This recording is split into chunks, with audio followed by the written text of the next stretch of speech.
Na noite passada, fui à casa de um colega da escola para trabalhar em um projeto de grupo.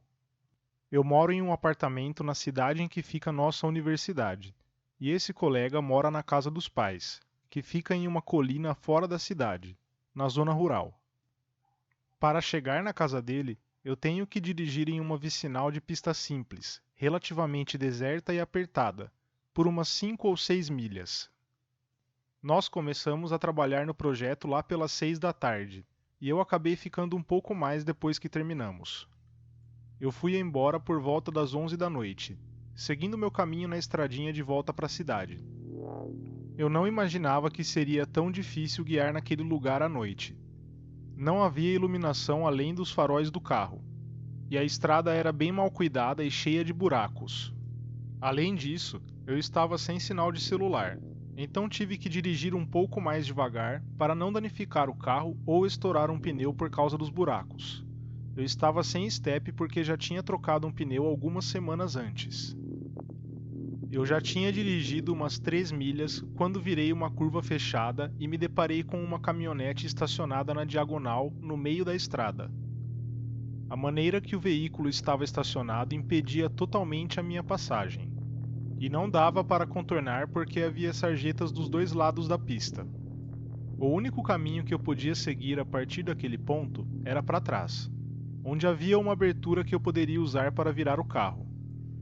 A princípio, eu não conseguia enxergar dentro do carro que bloqueava a pista, mas quando eu liguei o farol alto, dava para ver que havia um homem dentro, sentado no banco do motorista, com a cabeça apoiada no volante, como se estivesse desmaiado após sofrer um acidente. Imediatamente, senti que havia algo errado. O jeito que o carro estava coincidentemente parado em uma posição que bloquearia totalmente a passagem levantou um grande sinal vermelho para mim.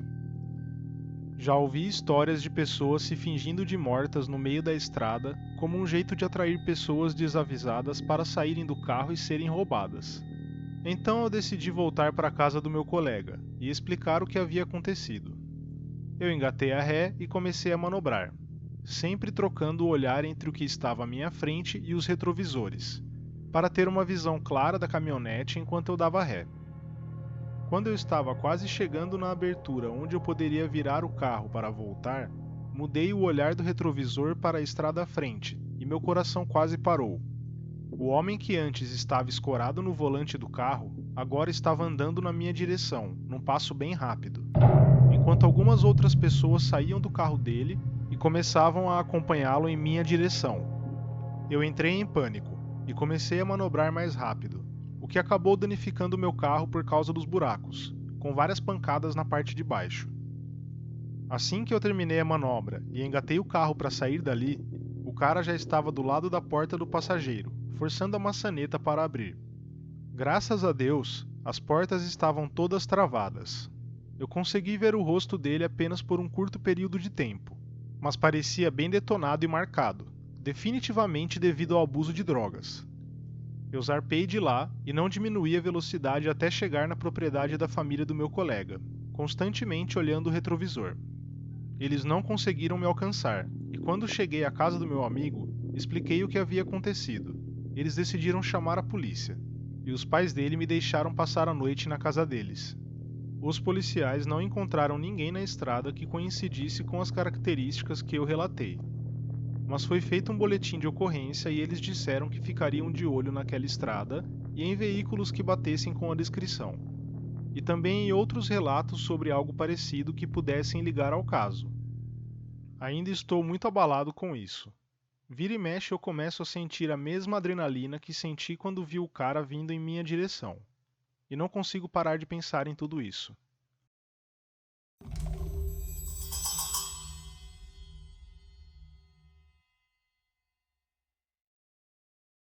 Um dia, na época do ensino fundamental, quando eu estava na terceira ou quarta série, minha mãe me acordou de forma desesperada. Ela havia dormido demais e perdido a hora, e como era ela que me acordava de manhã, isso significava que eu também estava atrasado, e agora não havia possibilidade de eu me aprontar para a escola a tempo de pegar o ônibus.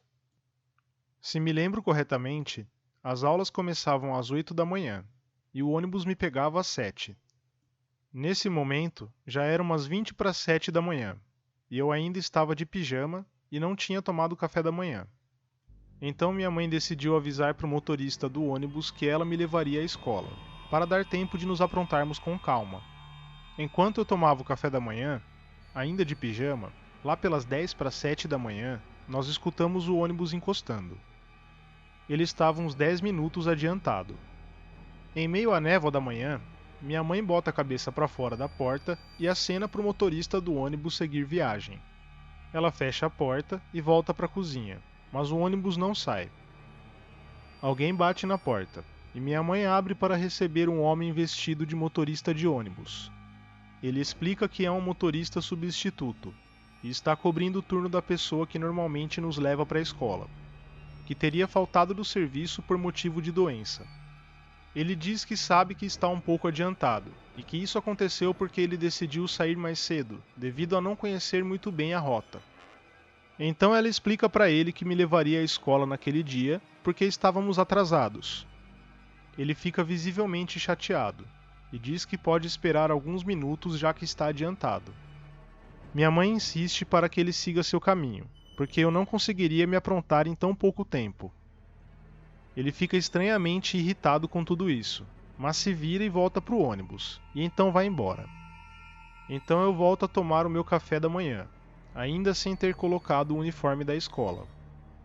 Às 7 da manhã em ponto, outro ônibus encosta na frente da minha casa. Minha mãe acha estranho e vai lá fora resolver. Ela entra novamente em casa após uns minutos, parecendo super assustada, sem dizer nada. Então ela vira para mim e fala para eu me aprontar logo para a escola. Na época, eu não soube o que aconteceu, mas minha mãe acabou me contando após uns anos. Quando ela foi lá fora pela segunda vez, às 7 horas em ponto, ela viu que o motorista de sempre estava dirigindo o ônibus. E o ônibus estava cheio com as crianças que normalmente entram antes de mim. Foi aí que ela se tocou que o outro ônibus estava vazio, o que era bem estranho. Minha mãe falou sobre o ocorrido com o motorista e ele disse: "Eu não faltei ao trabalho hoje não, e não temos mais motoristas que possam cobrir essa rota." O motorista imediatamente liga para a polícia, em pânico, e fala para minha mãe entrar e também ligar para a polícia, o que ela fez sem eu saber. Quem quer que fosse aquela pessoa, muito provavelmente era um sequestrador, que havia especificamente me alvejado. Eu nunca mais soube nada sobre isso.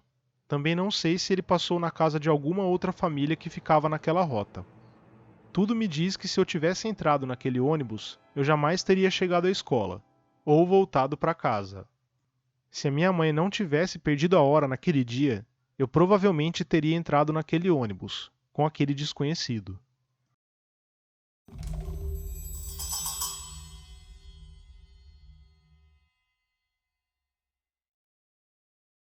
Eu estava cuidando das crianças da minha filha, enquanto ela e meu genro estavam fora da cidade. Eles têm uma filha adolescente. Vamos chamá-la de Alissa. Lá pelas 3 da madrugada, eu acordei com um som estranho de farfalhar e olhei pela janela. E vi uma movimentação. Vi um rapaz saindo de trás dos arbustos que ficam em volta da casa. E vi uma bicicleta caída no gramado. Minha primeira reação foi pensar que se tratava de um assaltante, mas como ele era jovem e estava de bicicleta, pensei que assustá-lo um pouco seria o bastante para que ele decidisse ir embora. Eu não queria estragar a vida de um jovem chamando a polícia logo de cara.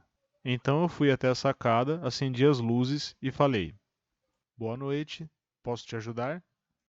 Eu falei isso na minha mais perfeita entonação de professora. O rapaz pareceu um pouco surpreso, mas não muito preocupado com isso. Ele estava vestindo uma jaqueta escura e quando eu tive uma visão clara de seu rosto, percebi que não se tratava de um jovem, mas sim de um adulto. Ele caminha um pouco no gramado, chegando um pouco mais perto da casa. "Oi, boa noite. Eu estou procurando a Alissa." Eu dei a ele um olhar de desaprovação, esperando que ele perceberia que veio atrás de uma menina muito mais nova, tarde da noite, e uma pessoa mais velha e rabugenta o tinha recebido. Então era hora de dar o fora. Na hora, imaginei o que teria acontecido. Alissa sabia que os pais estariam viajando e, antes de descobrir que eu viria tomar conta da casa, haveria convidado um namorado secreto, mais velho, para fazer uma visitinha. Era bem tarde e eu estava sozinha com as crianças, então eu não queria que ele se aproximasse mais da casa. Também achei estranho ele vir tão tarde e queria saber se Alissa ao menos queria recebê-lo, para ter certeza que ela o tinha convidado. Então eu disse: Desculpa, quem? Alissa? É a Alissa, ué. Ela mora aí, né? E então ele disse até o sobrenome dela. Então eu pensei que, se ele sabia onde ela morava e sabia até o sobrenome dela, provavelmente pelo menos amigos eles eram. Então eu falei para ele esperar. Ele começou a falar alguma coisa e de repente eu senti uma queimação enorme no estômago, o instinto me chutando, e resolvi falar bem firme com ele. Não, para, congela aí. Você está na minha propriedade. Não dê mais um passo em direção à nossa casa. Espera parado bem aí. Então eu entrei em casa e vi que Alice estava dormindo no quarto que ficava bem do lado de onde eu ouvi o som de farfalhar, logo que eu acordei. Eu chamo ela e começo a dar uma bronca mais ou menos assim. Alice, eu não sei qual era a grande ideia de chamar amigo para vir aqui no meio da madrugada, mas pode mandar ele embora agora mesmo.